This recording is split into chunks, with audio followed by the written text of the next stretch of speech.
يا خالقنا يا رب لعبيدك الدار. حضرت جابر رضی اللہ تعالیٰ عنہ روایت کرتے ہیں کہ نبی کریم صلی اللہ علیہ وسلم نے ارشاد فرمایا کہ 5 نمازوں کی مثال اس گہری اور جاری نہر کی طرح سے ہے جو تم میں سے کسی کے دروازوں پر جاری ہو، اور تم میں سے ہر آدمی اس میں سے 5 مرتبہ روزانہ غسل کرے تو کیا اس کے بدن پر کوئی میل باقی رہے گا؟ آج ہمارا موضوع نماز کے اندر پیدا ہونے والے وساوس اور ان کے علاج کے بارے میں ہے۔ یہ بڑا اہم موضوع ہے، اس کے بارے میں ابتداءً 1-2 باتیں سمجھنا ضروری ہے۔ سب سے پہلی بات تو یہ کہ یہ جو نماز میں آنے والے وسوسے ہیں یہ اتنے خطرناک ہیں کہ بہت سے لوگ اس وجہ سے نماز پڑھنا چھوڑ دیتے ہیں کہ جی کیا فائدہ ایسی نماز کا جس میں وسوسے آتے رہے، لہٰذا ہم نے آج کے بعد نماز پڑھنا ہی چھوڑ دی ہے۔ حالانکہ ان کو ان وسوسوں کا علاج کرنا چاہیے تھا، لیکن وہ اتنے پریشان ہو جاتے ہیں نماز چھوڑ دیتے ہیں۔ پھر بعض اوقات ایسا ہوتا ہے کہ ان وساوس کی وجہ سے آدمی کی نماز میں چونکہ خشوع پیدا ہونا مشکل ہو جاتا ہے، اس کی وجہ سے وہ یہ سمجھتا ہے میری نماز قبول نہیں ہوتی، کہ پتہ نہیں ایسی نماز کا کیا فائدہ جس میں خیالات آتے رہے۔ اب وہ ہر وقت اس وسوسے میں مبتلا رہتا ہے کہ پتہ نہیں میری نماز قبول ہوتی ہے کہ نہیں ہوتی۔ حالانکہ 2 باتیں ابتدائی طور پر سمجھ لیں کہ نماز کے اندر ایک ہوتا ہے خیالات کا آنا اور ایک ہوتا ہے خیالات کا لانا، ان دونوں میں بڑا فرق ہے۔ نماز میں خیال کا لانا یہ برا ہے اور اس کی وجہ سے باقی اللہ کو ایسی نماز پسند نہیں آتی۔ ایک آدمی تھا، اس کی جماعت رہ گئی تو بعد میں آیا نماز پڑھنے کے لیے، تو لوگوں نے بتایا جی وہ تو جماعت تو ہو گئی، ٹائم بدل گیا، اور وہ بیچارہ رونے لگ گیا۔ تو کسی نے کہا جی بہت افسوس ہوا، آپ کی جماعت رہ گئی ہے، آپ تو بڑے پکے نمازی ہیں کہ جماعت رہنے کی وجہ سے آپ رونا شروع کر دیا آپ نے۔ کہنے لگے کہ اصل جماعت کا کوئی مسئلہ نہیں تھا، مسئلہ یہ تھا کہ میری 4 دکانیں تھیں اور امام صاحب پڑھتے رہتے تھے، میں پیچھے اپنا حساب کر لیتا تھا اسی دوران، اور میں نے آپ کو پڑھنا پڑوں گا کہ میرا حساب رہ گیا، مجھے 2 کیسز نہ ہوتا ہے۔ تو اب یہ ہے خیالات کا لانا کہ جان بوجھ کر نماز میں کچھ باتوں کو سوچنا یہ برا ہے، لیکن اگر خیال خود بخود آ جائے یہ برے نہیں ہے، کیونکہ اس پر ہمارا بس نہیں چلتا۔ اور اللہ نے فرمایا لا یکلف اللہ نفسا الا وسعها، کہ جو چیز تمہارے بس میں نہیں ہے اس کا میں نے تم پر کوئی بوجھ نہیں ڈالنا، اس کا تم سے حساب بھی نہیں ہوگا۔ اب خیال کا خود بخود آ جانا یہ ہمارے بس میں نہیں ہے، ہم اسے روک بھی نہیں سکتے۔ اب روک کیسے سکتے ہیں؟ بخاری شریف میں حدیث آتی ہے، نبی کریم صلی اللہ علیہ وسلم نے نماز پڑھائی، فجر کی نماز پڑھائی، اور نماز پڑھاتے ہی آپ بھاگ کر اپنے گھر چلے گئے، ایک دم دوڑ کر۔ صحابہ بڑے حیران ہوئے کہ کبھی ایسا نہیں ہوا، اللہ خیر کرے، کیا پریشانی ہوئی؟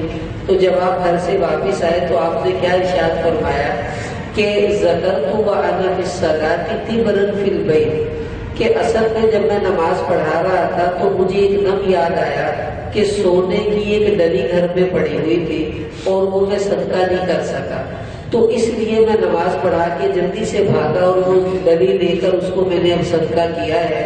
اب دیکھو نبی ہے، نماز پڑھا رہے ہیں اور خیال کیا آ گیا کہ سونے کی ڈلی گھر میں پڑی ہے، وہ صدقہ کرنی ہے۔ تو اس سے پتا چلا کہ نماز کے اندر خیال کا آ جانا یہ ہمارے بس میں نہیں ہے، یہ تو نبیوں کو بھی آ جاتے ہیں، تو پھر ہم کس بات کی بولی ہے؟ دوسری بات یہ سمجھ لیں، ایک ہوتا ہے نماز کا خشوع اور ایک ہوتا ہے نماز کا استغراق۔ استغراق کی صلاح اس کو کہتے ہیں کہ بندہ نماز میں کھڑا ہو اور اسے نہ کسی کی آواز سنائی دے، نہ اسے کوئی چیز دکھائی دے، بس اللہ ہی اللہ، اتنا گم ہو گیا کہ دائیں بائیں کی کوئی خبر نہیں ہوتی۔ اس کو کہتے ہیں استغراق فی الصلاۃ۔ جیسا کہ عبداللہ بن زبیر رضی اللہ عنہ نماز پڑھ رہے تھے تو ایک گولا ان کی گردن کے پاس سے گزرا اور آگے دیوار میں لگا، ان کو کوئی پتہ نہیں چلا۔ نماز پڑھ رہے ہیں، چھت کے اوپر سے ایک سانپ گرا اور بچے کو لپٹ گیا۔ لوگ بھاگے ہوئے آئے، گھر والے، شور مچ گیا، سانپ کو بھگایا، بچے کو بچایا۔ بعد میں کہنے لگے خیریت تھی؟ کوئی شور کی سی آواز سنائی دے رہی تھی۔ کہنے لگے اللہ کے بندے، بچے کو سانپ لپٹ گیا اور تمہیں پتہ بھی نہ چلا۔ کہنے لگے اگر پتہ چل جاتا تو میری نماز کہاں رہتی؟ اس کو کہتے ہیں استغراق فی الصلاۃ۔ اللہ کو یہ چیز ہم سے مطلوب نہیں ہے، اور یہ کیفیت کبھی کبھی پیدا ہوتی ہے، کسی کسی کو نصیب ہوتی ہے، ہر بندے کو بھی نہیں ملتی اور ہر وقت بھی نہیں نصیب ہوتی۔ اب دیکھو نا، اللہ کے نبی نے نماز پڑھائی ہے تو نماز میں آپ کو خیال آ گیا، تو استغراق فی الصلاۃ یہ ہم سے اللہ کا مطالبہ نہیں ہے۔ ہو جائے تو بڑی اچھی بات ہے، نہ ہو تو ہمیں اس میں پریشان نہیں ہونا چاہیے۔ مطالبہ کیا ہے؟ قد افلح المؤمنون الذین هم فی صلاتهم خاشعون، کہ تمہاری نماز میں خشوع ہونا چاہیے۔ استغراق اور خشوع میں کیا فرق ہوتا ہے؟ خشوع میں بندے کو آوازیں بھی سنتی رہتی ہیں اور دکھائی بھی دیتا رہتا ہے، لیکن اس کا دل اللہ کی طرف متوجہ ہوتا ہے۔ کان اور آنکھیں ادھر ادھر ہوتی ہیں لیکن دل اللہ کی طرف ہوتا ہے، اس کو کہتے ہیں خشوع۔ جیسا کہ کوئی مجرم عدالت میں کھڑا ہو، اب وہ ڈر رہا ہوتا ہے کہ جج مجھے سزا دے دے گا، اب اس کے ساری توجہ اس کی جج کی طرف ہوتی ہے، لیکن دائیں بائیں کوئی بولے اس کو سنائی بھی دیتا ہے اور اس کو پنکھا اور ٹیوب لائٹیں دکھائی بھی دے رہی ہوتی ہیں، لیکن اس کا دل جج کی طرف لگا ہوا ہے کہ دماغ جج کی طرف ہے، پتہ نہیں میرے بارے میں کیا فیصلہ دے دے۔ اسی طرح نماز کا خشوع کیا ہے کہ بندہ نماز میں کھڑا ہو تو اس کا دل اللہ کی طرف ہو، دماغ اللہ کی طرف ہو، لیکن کانوں میں کوئی آواز آئے تو آتی رہے، اس کو اس کی پرواہ نہیں کرنی چاہیے۔ اللہ کو نماز میں ہم سے خشوع مطلوب ہے، استغراق مطلوب نہیں ہے۔ ہم لوگ سمجھتے ہیں کہ نماز میں استغراق ہوگا تو نماز قبول ہوگی، ایسی نماز پڑھوں دائیں بائیں کا پتہ ہی نہ چلے۔ بھائی اچھی طرح سمجھ لو، یہ کیفیت موت تک بھی پیدا نہ ہو، ہمیں اس پر گھبرانے کی ضرورت نہیں ہے۔ اور یہ کیسے ہو سکتا ہے؟ دیکھو، بخاری شریف کی روایت ہے، نبی کریم صلی اللہ علیہ وسلم نماز پڑھانے کے لیے آئے اور آپ نے چھوٹی سی نماز فجر کی پڑھائی، بالکل چھوٹی نماز، اور بعد میں کیا ارشاد فرمایا کہ انی لاقوم فی الصلاۃ، کہ میں نماز میں کھڑا ہوتا ہوں، وارید ان اطول فیہا، اور میرا پورا پروگرام ہوتا ہے کہ لمبی ہی نماز آج میں نے صحابہ کو پڑھانی ہے، لیکن فاسمع رکاع الصبی فاتجوز فی صلاتی، پھر جب میں نماز شروع کر دیتا ہوں تو اب چونکہ حضور کے زمانے میں عورتیں بھی نماز پڑھنے آتی تھی تو عورتوں کی آخری صف ہوتی تھی، اب عورتیں اپنے دودھ پیتے بچے چھوڑ کے نماز پڑھنے مسجد میں آئی ہیں، اب وہ بچے گھروں میں رو رہے ہیں، ٹیں ٹیں ٹیں، اب ادھر سے بھی آوازیں آ رہی ہیں۔ اب حضور فرما رہے ہیں کہ میرا ارادہ ہوتا ہے میں نماز لمبی کروں، لیکن بچوں کے رونے کی آوازیں میرے کان میں پڑتی ہیں، تو میں سوچتا ہوں مائیں پیچھے کھڑی ہیں، بچے گھر میں رو رہے ہیں، انہوں نے جا کر بچوں کو دودھ پلانا ہے، تو بچوں کے رونے کی وجہ سے میں اپنی نماز کو مختصر کر دیتا ہوں۔ اب نبی نماز پڑھ رہا ہے اور اس کو بچوں کے رونے کی آوازیں بھی سن رہی ہیں، عورتوں کے گھر میں جانے کے خیال بھی نبی کے دماغ میں آ رہے ہیں، تو اس سے پتہ چلا کہ نماز میں خیال کا آنا یہ بھی برا نہیں ہے، اور کسی کی آواز کا سن جانا یہ بھی برا نہیں ہے۔ نبیوں کی نماز میں وہ کیفیت پیدا نہیں ہوئی جو ہم پیدا کرنا چاہتے ہیں کہ میں اتنا کی نماز پڑھا میں نے سنے ہی کچھ نہ، ہو سکتا ہے کرنا ضرور ہے، پھر اتنا نہیں سنے گا ہی کچھ نہیں، اور میں ایسی نماز پڑھوں مجھے نظر ہی کچھ نہ آئے، ٹھیک ہے اندھیرا کرنے آپ کو کچھ بھی نظر نہیں آئے گا، لیکن یاد رکھیں یہ نماز کا خشوع نہیں ہے، دل اللہ کی طرف ہونا چاہیے، باقی آنکھوں اور کانوں کی پرواہ نہیں کرنی چاہیے۔ اب دیکھیں ان خیالات سے بری کوئی بندہ بھی نہیں ہوتا۔ یہ مصنف ابن ابی شیبہ میں ایک روایت آتی ہے، حضرت عمر رضی اللہ تعالیٰ عنہ نے، یہ موطا امام مالک میں بھی ہے، تو عمر رضی اللہ عنہ نے مغرب کی نماز پڑھائی اور نماز پڑھائی اور پوری نماز میں کچھ بھی نہیں پڑھا، نہ سورہ فاتحہ پڑھی نہ کوئی سورت پڑھی، چپ کر کے کھڑے رہے، پھر رکوع سجدہ 3 رکعتیں پوری کر دی۔ صحابہ نے کہا جی خیریت تو ہے، مغرب پڑھائی ہے، نہ فاتحہ نہ سورت نہ آپ کی آواز آئی، تو کہنے لگے اچھا چلو دوبارہ پڑھتے ہیں۔ پھر دوبارہ مغرب کی نماز پڑھائی، پھر بعد میں کہنے لگے انما شغلنی عن الصلاۃ عید جہزتها الى الشام۔ اصل میں ہوا یہ ہے کہ مغرب سے پہلے میں نے ایک لشکر شام کی طرف بھیجا تھا، تو میں نے جب نماز شروع کی تو میں پوری نماز میں اس لشکر کی سیٹنگ ہی کرتا تھا، یہ کب پہنچے گا کب آئے گا، وہ مجھے اس میں پتہ ہی نہ چلا کہ میں نے کچھ پڑھا کہ نہیں پڑھا۔ اب دیکھو عمر جیسا آدمی، اللہ کے نبی فرما رہے اگر میرے بعد نبی ہوتا تو عمر ہوتا۔ اب وہ نماز پڑھ رہے اور ان کے دماغ میں لشکر کے خیالات آ رہے ہیں، اور اتنے خیال آ گئے کہ ان کو یہ بھی نہیں پتا چلا کہ میں نے کچھ پڑھا یا نہیں پڑھا۔ تو اس لیے بھائی خیالات آتے رہتے ہیں، ہمیں ان سے پریشان نہیں ہونا چاہیے، اور یہ خیالات کا آنا یہ بندے کے مومن ہونے کی نشانی ہے۔ دیکھو عطا اللہ شاہ صاحب بخاری رحمۃ اللہ علیہ کے پاس ایک قادیانی آیا، وہ پہلے مسلمان تھا بعد میں قادیانی ہو گیا۔ کہنے لگا شاہ جی مجھے اب پتہ چل گیا کہ قادیانی سچا مذہب ہے۔ شاہ جی نے پوچھا کہ وہ کیسے؟ کہنے لگا جب میں مسلمان تھا میں نماز پڑھتا تھا مجھے بڑے خیال آتے تھے، اب جب سے قادیانی ہوا مجھے کوئی خیال آتا ہی نہیں ہے، اس لیے مجھے پتہ چل گیا وہ حق مذہب ہے۔ شاہ جی فرمانے لگے نہیں تجھے اصل میں پتہ نہیں چلا، پہلے تو مسلمان تھا تیرے پاس تھی ایمان کی دولت، تو شیطان کو لوٹنے کے لیے آتا تھا، بہت تو ہو گیا بیٹا ہونے کی رہنا نہ کرتا، اب تیرے پاس کچھ بچا ہی نہیں جو وہ لوٹنے کے لیے آئے، تو شیطان خیال اس کے دل میں ڈالتا ہے جس کے دل میں ایمان ہوتا ہے، تو خیالات کا آنا یہ تو بندے کے مومن ہونے کی نشانی ہے، اور ہم پریشان ہو جاتے ہیں مجھے خیال کیوں آتے ہیں۔ اچھی طرح سمجھ لیں نمازوں میں آنے والے خیالات کو آپ روک نہیں سکتے، ہاں آ جائے تو ان کو جھٹک دے بس مسئلہ ختم ہو گیا، خیالات آئے تو ان کو سوچنا شروع کر دینا یہ برا ہے، آئے اور اس کو جھٹک دیں یہ کوئی ایسے مسئلے کی بات نہیں ہے۔ اب دیکھو ابو طلحہ انصاری رضی اللہ عنہ وہ اپنے باغ میں نماز پڑھ رہے ہیں، ایک پرندہ آیا اور وہ کبھی اس درخت پہ کبھی اس درخت پہ، باغ گھنا تھا تو پرندہ ادھر ادھر گھومتا رہا تو ان کا دھیان یوں پرندے کی طرف لگ گیا، اور یہ نہیں پتا چلا کتنے رکعتیں ہوئی، بھول گئے، اب وہ دھیان ادھر ادھر چلا گیا، تو بعد میں سلام پھیرا تو کہنے لگے یہ باغ میں نے نہیں رکھا، کہ اس بات کی وجہ سے میری نماز کا دھیان خراب ہوا، وہ اللہ کے راستے میں صدقہ کر دیا۔ تو صحابہ کی نمازوں میں بھی خیال ادھر ادھر چلا جاتا تھا، حضور کی نماز میں بھی خیال جا رہا بچوں کی طرف، تو پتہ چلا خیالات کا آ جانا نہ ہمارے بس میں ہے اور نہ ہی برا ہے، بس ان خیالوں کی طرف توجہ نہ دیں، پھر آپ کی نماز کو کچھ نہیں ہونے لگا۔ تو اب یہ پتہ چلا کہ خیالوں سے بری تو کوئی بھی نہیں ہے، لیکن کچھ ہوتے ہیں خیالات اور کچھ ہوتے ہیں وسوسے، ان میں تھوڑا سا فرق ہے۔ خیال آتا ہے چلا جاتا ہے، وسوسہ آتا ہے تو بندے کو پریشان کیے رکھتا ہے، یہ وسوسے کی نشانی ہے۔ اب نماز کے اندر 4 قسم کے وسوسے ہر بندے کو آ جاتے ہیں، اب وہ چاروں قسم کے وساوس کا ہمیں علاج بھی کرنا ہے، وہ یہ کیسے اس کا مسئلہ حل ہوگا، تو 4 قسم کے وسوسے آئیں گے، ان چاروں سے نپٹنا یہ ہمارے لیے ضروری ہے۔ اب سب سے پہلا وسوسہ کیا آتا ہے؟ وہ آتا ہے نیت کے بارے میں وسوسہ، کہ جب آپ نماز کی نیت باندھنے لگتے ہیں، اس سے پہلے آپ مسئلہ سمجھیں نیت کس کو کہتے ہیں۔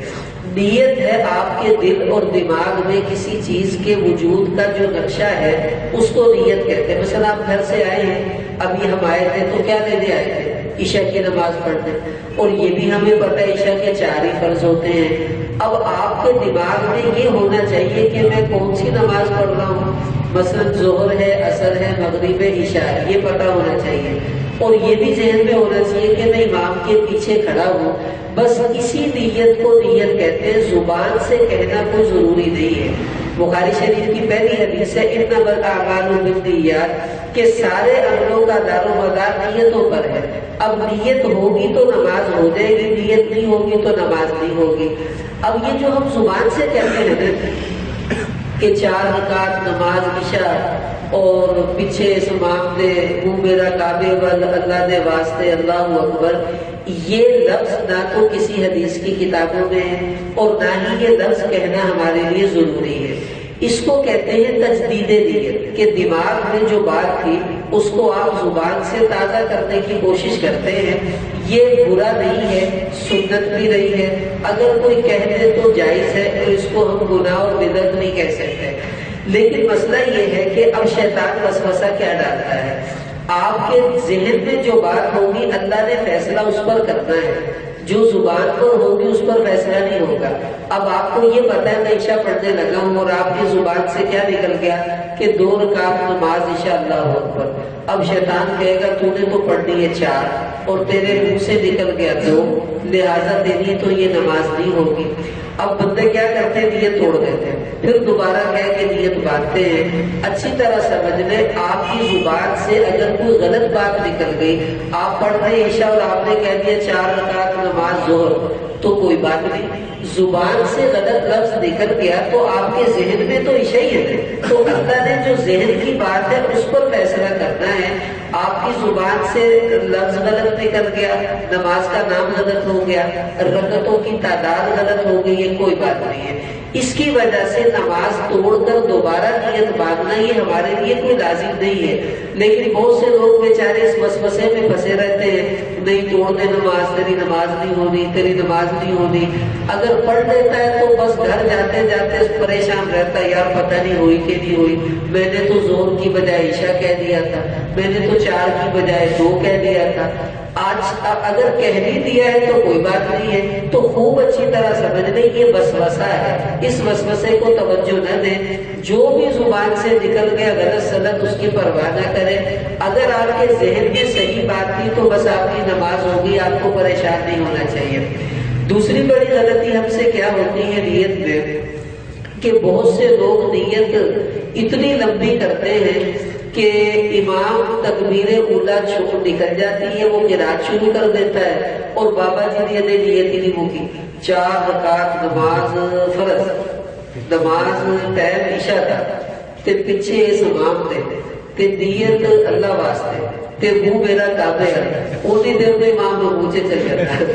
اب اچھی طرح سمجھ لیں جو تکبیر اولا ہے حدیث میں آتا خیر من الدنیا وما فیہا، ساری دنیا اور جو کچھ دنیا میں ہے اس سے بہتر ہے تکبیر اولا. اور ہماری نماز کی نیت میں تکبیر اولا چلی جاتی ہے تو ہم امام جب اقامت ہو رہی ہوتی ہے اس دوران ہی نیت کر لیا کریں جو کرنی ہے.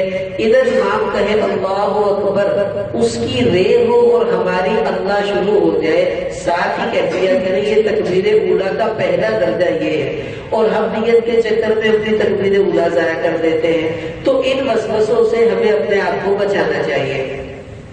دوسرا وسوسہ یہ ہوتا ہے قبلے کے بارے میں، کہ تھوڑا سا مثلا قبلہ اس طرف ہے، اب کسی کا مصلی تھوڑا سا ٹیڑھا ہو گیا اور نماز پڑھنی ہو کے اندر تیری تو نماز ہوئی نہیں. شیطان اسے کہتا ہے تیری نماز نہیں ہوئی. بھائی کیوں نہیں ہوئی؟ کہ قبلہ ادھر تھا اور تم نے تھوڑی سی ٹیڑھے ہو کے نماز پڑھی ہے، لہٰذا تیری نماز نہیں ہوئی. اچھی طرح سمجھ لیں، اگر اللہ توفیق دے آپ بیت اللہ چلے گئے مسجد حرام میں، تو مسجد حرام کے اندر جب تک آپ ہیں تو آپ کو عین قبلہ کی طرف منہ کر کے نماز پڑھنا ضروری ہے. وہاں تھوڑا سا یوں ہو گیا تو آپ کی نماز نہیں ہوگی. لیکن باقی پوری دنیا میں جہاں بھی ہے اللہ نے قرآن میں فرمایا اینما کہ فولی وجہ کا شطر المسجد الحرام، کہ اپنے رخ کو تم نے بیت اللہ کی طرف عین بیت اللہ نہیں بلکہ جہت قبلہ ہمارے لیے شرط قرار دی کہ قبلے کی طرف منہ کر لو، یعنی اس رخ پر منہ کر لو. اب عین قبلہ ہو تھوڑا یوں اس کی ہمیں پریشانی کی ضرورت نہیں ہے. صحابہ رضی اللہ تعالیٰ عنہ، ترمذی شریف کی یہ حدیث ہے، ایک غزوے میں تھے، فرمانے لگے رات کا وقت تھا، عشاء کی نماز تھی، اندھیرا دھوپ اور اندھیری آ گئی، کوئی ادھر کوئی ادھر، کوئی بھی اکٹھا نہیں ہو سکا. تو کہنے لگے فصلى كل رجل منا على حياته، ہم میں سے جو بندہ جہاں تھا اس کا جدھر بھی منہ تھا اس نے ادھر ہی منہ کر کے نماز پڑھ لی. اس کے بعد ہم پریشان ہوئے کہ بھی قبلہ تو تھا ادھر، ایک کہتا میں نے ادھر پڑھی، دوسرا کہتا میں نے ادھر پڑھی، اب نماز ہوئی کہ نہیں ہوئی. تو اللہ نے فوراً قرآن کی آیت اتار دی کہ اینما تولوا فثم وجہ اللہ، تم جدھر بھی منہ کرو گے ادھر اللہ تو ہے، بس تمہاری نماز ہو گئی ہے۔ اب یہ مسئلہ اچھی طرح سمجھنے اس کے بارے میں کہ اب ہوتا کیا ہے۔ اگر تو ہمیں پتا ہے کہ قبلے کا رخ ادھر ہے اور تھوڑا بہت ٹیڑھا میڑھا ہو گیا، اس کی پرواہ نہیں کرنی چاہیے اور نہ وسوسے میں پڑھنا چاہیے کہ نماز ہوگی کہ نہیں ہوگی۔ ہلکا پھلکا ٹیڑھا ہو جانا، ادھر ہو گیا، اس سے نماز میں کوئی فرق نہیں پڑتا، نماز ہو جاتی ہے۔ میں ایک دفعہ مسجد میں نماز پڑھانے گیا تو کسی نے مصلی بچھایا تو وہ تھوڑا سا ایسے بس نا 19-20 کا فرق تھا، ٹیڑھا ہو گیا، تو نماز پڑھا دی، فارغ ہوا۔ ایک نمازی میرے کان میں آ کے کہنے لگا مولوی صاحب مصلی تھوڑا سا ٹیڑھا تھا، نماز ہو گئی ہے؟ تو میں نے کہا جی دل ٹیڑھا نہیں ہونا چاہیے، مصلی کی خیر ہو گئی ہے، نماز کچھ نہیں ہوتا۔ تو اس وسوسے سے اپنے آپ کو نکال دیں۔ اب کبھی ایسا ہوتا ہے کہ آپ لوگ ٹرین میں ہیں، سفر کر رہے ہیں یا کہیں ایسی جگہ پر چلے گئے کہ آپ کو پتہ ہی نہیں قبلہ کس طرف ہے۔ اب آپ کو کیا کرنا ہے، یہاں پر شیطان وسوسہ ڈالنے کی کوشش کرے گا۔ دیکھیں سب سے پہلے تو آپ نے دائیں بائیں دیکھنا ہے کہ کوئی مسجد آپ کو نظر آ رہی ہے۔ اگر کوئی مسجد نظر آ جائے تو جدھر مسجد کا رخ ہے ادھر کو رک کر کے آپ بھی ٹرین میں نماز پڑھ لیں۔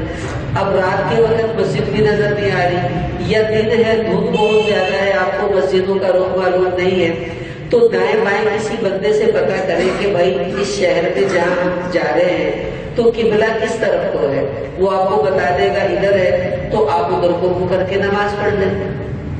اب تیسری صورت یہ کہ آپ کو نظر بھی کچھ نہیں آ رہا اور بندہ کہتا ہے نہیں مجھے تو خود نہیں پتا، میں تو آپ کی طرح مسافر ہوں۔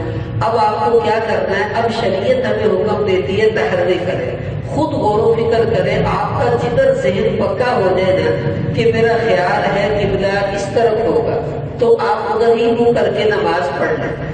پھر بعد میں آپ کو پتا چلا کہ وہ قبلہ تو ادھر نہیں، قبلہ تو ادھر تھا اور آپ نے ادھر کو منہ کر کے نماز پڑھ لی۔ اب اللہ کے نبی فرما رہے ہیں کہ آپ کی نماز ہو گئی ہے، آپ کو دوبارہ پڑھنے کی ضرورت نہیں۔ کیوں؟ فَإِنَّمَا تُوَلُّوا فَثَمَّ وَجْهُ اللَّهِ، تم جدھر بھی منہ کر کے نماز پڑھو گے اللہ تو ادھر ہے نا۔ ہمارے ذمہ تحقیق کرنا تھی وہ ہم نے کر دی۔ اب اس کے بعد اگر غلط رخ پر بھی نماز پڑھنی ہے تو بھی نماز ہو جائے گی اور آپ کو پریشان ہونے کی کوئی ضرورت نہیں ہے۔ لیکن آپ نے کسی سے پوچھا بھی نہیں اور آپ نے دیکھا بھی نہیں، اپنی مرضی سے یا اندازے سے نماز پڑھ لی، اب نماز نہیں ہوگی۔ 3 کام کرنے پڑیں گے، سب سے پہلے خود دیکھیں، اس کے بعد کسی سے پوچھیں، اگر دونوں کام سے تسلی نہیں ہوئی پھر اپنی مرضی سے جہاں آپ کا دل کرے، دل جدھر مطمئن ہو جائے ادھر وہ کر کے نماز پڑھ لیں، اب آپ کی نماز ہو جائے گی۔ تیسرا بڑا وسوسہ جو نماز میں پیدا ہوتا ہے وہ ہوتا ہے قرات کے اندر۔ حضرت عثمان بن ابی العاص رضی اللہ عنہ، مشکاۃ شریف میں حدیث آتی ہے، انہوں نے نماز پڑھی تو کہنے لگے یا رسول اللہ ان الشیطان قد حال بینی و بین صلاتی و قراءتی، کہ میں نماز پڑھ رہا تھا تو شیطان نے آ کر میری زبان پر قرات کو مشکل کر دیا کہ مجھ سے لفظ صحیح طرح ادا نہیں ہو رہے تھے۔ آپ صلی اللہ علیہ وسلم نے فرمایا اتنا ذالک شیطان یقال له خنزب، کہ یہ شیطان کی خاص قسم ہے اور اس کا نام ہے خنزب، اور اس کا کام کیا ہے کہ بندے کو نماز میں قرآن صحیح پڑھنے سے یہ روکتا ہے۔ اب وہ وسوسہ کیا پیدا ہوتا ہے، اب دیکھیں الحمدللہ اس کا معنی تمام تعریفیں اللہ کے لیے ہیں، اور اگر گول ہاں پڑھ گئی اس کا معنی الحمدللہ، اب اس کا معنی بنے گا ساری توڑ پھوڑ مصیبتیں اللہ کے لیے ہیں۔ اب بندے نے نماز شروع کر دی، اب آپ نے پڑھ دیا الحمدللہ رب العالمین، اب شیطان کہے گا تو نے ہا نہیں پڑھی، تو نے تو ہا پڑھی ہے، تیری نماز نہیں ہوگی، دوبارہ پڑھ۔ اب وہ دوبارہ پھر الحمدللہ رب العالمین، وہ ساری نماز میں کبھی وہ کہتا ہے تو نے عین ٹھیک نہیں نکالی، کبھی کہتا ہے تیری ہاتھ ٹھیک نہیں نکلی، اب وہ بندے کی نماز اسی تجوید کے اندر ہی گزر جاتی ہے۔ اب بتاؤ دھیان اللہ کی طرف کہاں جائے گا؟ تو اچھی طرح آپ اپنے آپ کو سمجھا دیں، وہی بات جو پچھلے درس میں ہوئی تھی کہ شیطان آپ سے آ کر کہے گا کہ تیری نماز نہیں ہوئی، تو آپ نے کہنا کذبت، تو جھوٹ بولتا، میری نماز ہو گئی ہے۔ اب وہ آ کر کہے گا تو نے ہاتھ ٹھیک نہیں نکالا، تو آپ نے کہنا قاری صاحب رہ دو، میرے ہوتا پتا ٹھیک ہی نکلے، بس تجھے بتانے کی ضرورت نہیں ہے۔ تو اپنے آپ کو سمجھانا ہے میں نے جو پڑھا ہے صحیح پڑھا ہے، دوبارہ پڑھنے کی ضرورت نہیں۔ ایک دفعہ اگر آپ نے شیطان کی بات مان لی اور دوبارہ پڑھنا شروع کر دیا تو یاد رکھیں آپ کبھی صحیح نماز نہیں پڑھ سکیں گے، وہ بار بار آپ کو نماز میں پریشان کرے گا۔ تو ہمیں کیا حضور فرمانے یہ شیطان خنزب ہے اور اس کا کام ہی ہے کہ نماز میں قرات کے اندر جو ہے وہ رخنا ڈالنے کی کوشش کرتا ہے، تو اس لیے ہمیں اس سے پریشان نہیں ہونا چاہیے۔ آخری اور چوتھا وسوسہ جو نماز کے اندر شیطان ڈالتا ہے یہ بڑا خطرناک ہے۔ وہ وسوسہ ہے رکعتوں کے بھول جانے کا، کہ میری پہلی یا کہ دوسری، تیسری یا کہ چوتھی، یہ رکعتیں جو بھولتی ہیں یہ بڑی پریشان کرتی ہیں۔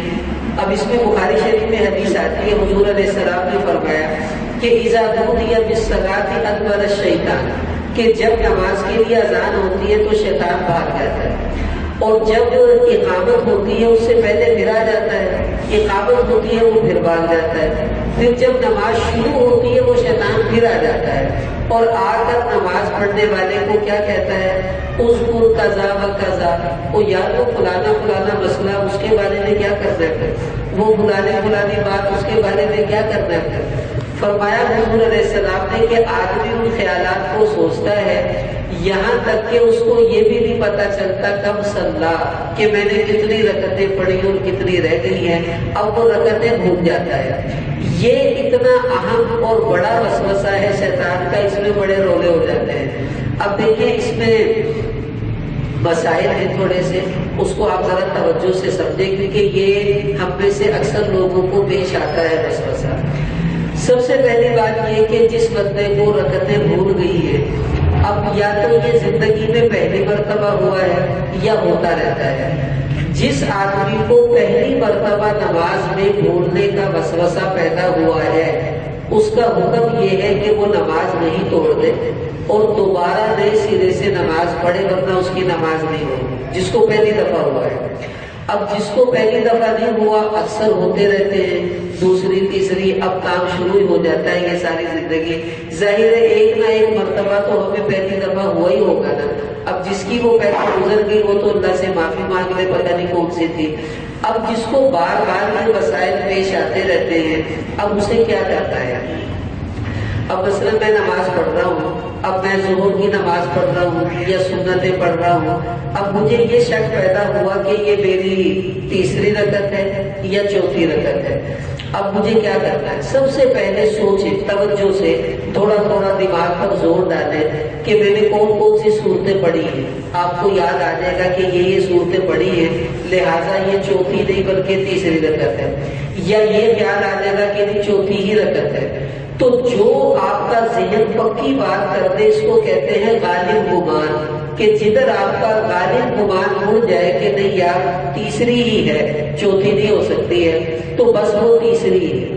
اور اگر آپ کا گمان یہ کہے کہ نہیں یہ چوتھی ہی رکعت ہے، تیسری کیسے ہو سکتی ہے، میں نے پہلی میں یہ پڑھی، دوسری میں یہ، تیسری میں یہ چوتھی رکعت ہے، وہ چوتھی ہی آپ اس کو سمجھیں۔ اب اگر آپ کا غالب گمان تیسری یا چوتھی کا ہے تو وہ وہی رکعت شمار ہوگی اور اس میں آپ کو سجدہ سہو کرنے کی بھی ضرورت نہیں ہے، آپ کی نماز ہو گئی ہے۔ لیکن آپ نے بہت غور و فکر کیا اور غور و فکر کرنے کے بعد اب آپ کا ذہن 50-50 ہے، یا تیسری ہے نہیں یار چوتھی ہے، نہیں یار تیسری ہے نہیں یار چوتھی ہے۔ اب آپ فیصلہ نہیں کر پا رہے کہ تیسری ہے یا چوتھی ہے، تو اس کا حل اللہ کے نبی نے خود بتایا۔ مسلم شریف کی روایت ہے کہ جب تم میں سے کسی آدمی کو رکعتوں میں شک پیدا ہو جائے تو فَلْيَطْرَحِ الشَّكَّ وَلْيَبْنِ عَلَىٰ مَا اسْتَيْقَنَ، تو جو کم والی بات ہے نا اس کو اختیار کر لے۔ مثلا آپ کو شک ہے پتہ نہیں تیسری ہے پتہ نہیں چوتھی ہے، تو ظاہری سی بات ہے تیسری کا تو پکا یقین ہے کہ تیسری ہے، شک تو چوتھی کے بارے میں ہے پتہ نہیں چوتھی ہے کہ نہیں ہے، تیسری تو بہرحال ہے۔ تو اب آپ نے کیا کرنا ہے، ایک رکعت اور ساتھ ملا کر 4 رکعتوں کو پورا کر لیں اور آخر میں سجدہ سہو کر لیں، آپ کی نماز ہوگی۔ لیکن ایک مسئلہ ان سارے مسائل میں آئے گا وہ یہ کہ جو بھی نماز کی آخری رکعت ہے، مثلا ظہر اثر مغرب میں چوتھی اور ظہر اثر عشاء میں چوتھی، مغرب میں تیسری اور فجر میں دوسری، کسی بھی نماز کی آخری رکعت میں اتحیات کی مقدار بیٹھنا فرض ہے۔ اگر آپ نہیں بیٹھے تو آپ کی نماز نہیں ہوگی، دوبارہ پڑھنی پڑے گی۔ اب آپ کو شک پیدا ہو گیا کہ میری تیسری ہے یا چوتھی ہے، تو آپ نے فیصلہ کر لیا کہ چلو اب جب میں فیصلہ نہیں کر پایا تو تیسری رکعت شمار ہو گئی ہے، لیکن شک پھر بھی آپ کو ہے کہ تیسری تو میں نے اس کو کر لیا ہے، چوتھی نہ کہیں ہو، کیونکہ شک کی وجہ سے آپ نے کم والی کو اختیار کیا ہے۔ تو اب تیسری رکعت کو پورا کر کے آپ نے بیٹھ کر اتحیات پڑھنی ہے، پھر کھڑے ہو کر چوتھی رکعت پڑھنی ہے، اور پھر اتحیات درود شریف دعا پڑھ کے سجدہ صاحب کرنا ہے، پھر دوبارہ وہ جو ہے وہ یعنی سلام آپ نے پھیر دینا سجدہ صاحب کے بعد۔ اب ایسا کیوں کیا کہ میں نے تو اس کو تیسری رکعت سمجھ لیا ہے، ہو سکتا ہے یہ چوتھی رکعت ہو، اور چوتھی رکعت کے بعد بیٹھ کے اتحیات پڑھنا فرض تھا میرے لیے۔ اب اگر آپ ویسے ہی کھڑے ہوں گے جیسے تیسری رکعت کے بعد ہم کھڑے ہو جاتے ہیں تو ممکن ہے چوتھی ہو اور آپ کا فرض رہ جائے، پھر آپ کی نماز نہیں ہوگی۔ تو تیسری رکعت کو بنا کر اتحیات پڑھنی ہے، پھر کھڑا ہو کے چوتھی رکعت پڑھ کے سجدہ صاحب کر کے سلام پھیریں گے، اب آپ کی نماز ہو جائے گی۔ اب آپ کو شک پیدا ہو گیا کہ دوسری ہے یا تیسری ہے، تو آپ نے فیصلہ نہیں کر پائے تو دوسری ہی سمجھ لیں۔ اب دوسری کے بعد تو ویسے ہی ہم نے اتحیات پڑھنی ہوتی ہے، پھر ہم نے تیسری کے بعد پھر اتحیات پڑھنی ہے، کیونکہ ممکن ہے یہ جس کو میں نے دوسری سمجھا ہے یہ تیسری ہو، اور تیسری کے بعد تو میں بیٹھ گیا، اب اگلی جو میری تیسری بنے گی وہ ہو سکتا ہے چوتھی ہو، اور اس کے بعد بیٹھنا ضروری تھا۔ اب دوسری کے بعد اتحیات پڑھ کے کھڑے ہوں گے، پھر تیسری کے بعد اتحیات پڑھ کے کھڑے ہوں گے، پھر چوتھی کے بعد پھر اتحیات پڑھنی ہے اور سجدہ صاحب کر کے دوبارہ آپ نے اتحیات پڑھ کے سلام پھیرنا ہے۔ اب آپ کو شک پیدا ہو گیا 4 رکعت والی نماز میں پتہ نہیں پہلی ہے پتہ نہیں دوسری ہے، اب اس میں بھی شک پیدا ہو سکتا ہے، تو اب فیصلہ آپ نہیں کر پائے تو اب اس کو پہلی ہی شمار کرنا پڑے گا۔ جب آپ نے پہلی شمار کر دیا تو ہو سکتا ہے یہ پہلی نہ ہو دوسری ہو، تو اس لیے آپ نے پہلی رکعت کے بعد پڑھ کے اتحیات پڑھنی ہے، پھر کھڑے ہو کے دوسری رکعت، پھر اتحیات، پھر کھڑے ہو کے تیسری رکعت، پھر اتحیات، پھر کھڑے ہو کے چوتھی رکعت، اور پھر اتحیات پڑھنی ہے۔ چاروں رکعتوں میں آپ کو اتحیات پڑھنی پڑے گی۔ یہ ذرا مشکل مسئلہ ہے، اس لیے میں نے عرض کیا تھوڑی توجہ سے سمجھنا ہے۔ اگر رکعتوں میں شک پیدا ہو جائے تو ہم نے کم والی شمار کر دی ہے، لیکن اتحیات کی ترتیب آپ کو خود سیٹنگ کر دی ہے۔ ایسا نہ ہو کہ آپ اتحیات نہ پڑھیں اور وہ چوتھی رکعت اور آپ تیسری سمجھ کے پھر کھڑے ہو جائیں اور آپ کا فرض رہ جائے تو آپ کی نماز نہیں ہوگی۔ اسی طرح وتر کے اندر آپ کو پرابلم پیش آ گئی، ذہن میں خیال وسوسہ آ گیا کہ پتہ نہیں دوسری ہے پتہ نہیں تیسری ہے، تو اب دوسری یا تیسری میں شک ہوا، فیصلہ آپ نہیں کر پائے تو ہم نے دوسری سمجھنا ہے نا، تو دوسری رکعت میں آپ نے سورہ فاتحہ سورت پڑھ لی، اس کے بعد پھر دعائے قنوت بھی پڑھیں دوسری رکعت میں، کیونکہ ہو سکتا ہے یہ دوسری نہ ہو تیسری ہو، اور اس میں دعائے قنوت پڑھنی تھی آپ نے۔ پھر اس کے بعد آپ نے اتحیات پڑھی، پھر کھڑے ہوں گے، پھر سورہ فاتحہ پڑھی، پھر سورت پڑھی، پھر دعائے قنوت پڑھنی پڑے گی آپ کو تیسری رکعت میں۔